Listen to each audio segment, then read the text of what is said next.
Hi everybody, we're going to be talking about SALSA administration using the supraglottic airway device. This is going to be one of our new procedures coming in for 2026. This right here is a collection of most of the items that you'll need to collect prior to starting the procedure. You're going to need your actual supraglottic airway, size dependent on the baby, your multi-access catheter, your CO2 detector, the swivel adapter, which trach adapter that we're going to be getting in very soon. It should come in the week of April 10th. This is what it looks like.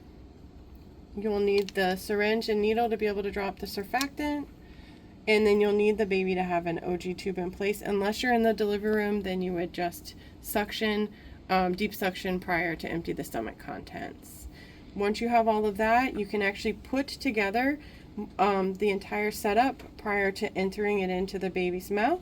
So you'll take your supraglottic airway, add the swivel adapter, along with the CO2 detector, open this side port, place in your multi-access catheter with the surfactant attached. And now this can actually be physically placed into the baby. This manufacturer does have the OG tube opportunity to be put on the side ports, but at this time, just for ease of learning and getting used to the assays, then we'll go ahead and just do it separately. So before you place this into the baby, you'll take the OG tube and you'll aspirate the contents of it, and then you'll physically remove that out of the baby's mouth. And then you can insert in the supraglottic airway. This one is going to be a little bit big for this baby, so please don't judge the size of this one compared to what the baby's size is.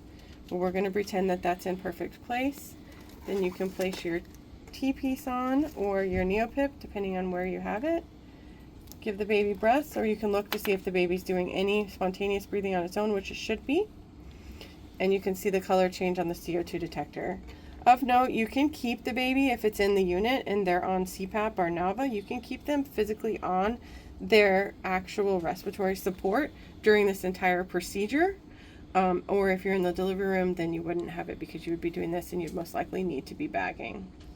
Once you get color change and you know you're in the right place, you can insert in the multi-access catheter into the depths that we'll have designated for each size of the supraglottic airways.